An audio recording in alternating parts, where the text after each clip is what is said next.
What's up, cuties? Li Auto is a Chinese new energy brand. This is the flagship R9. Let me introduce you how to use the rear back entertainment screen.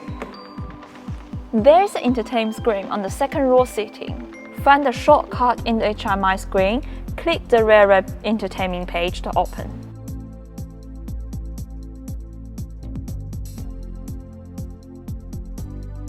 After it opens, there's a lot of movie. You can even choose music or karaoke. In the settings, you can adjust the volume, the brightness, link to the Bluetooth, resting mode.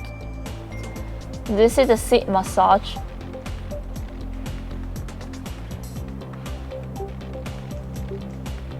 This is screen angle adjust. You can see the change.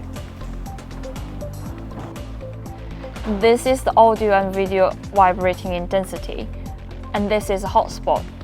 There's a hand gesture control. Let me show you. Raise up your hand. After it recognizes it, there will be a dot, and you can move your hand like a mouse. Hold your fist to select, and you can move it to the shotgun to play. Ta-da! It's playing. Want to know more about the Li Auto R9? Subscribe us now. Bye!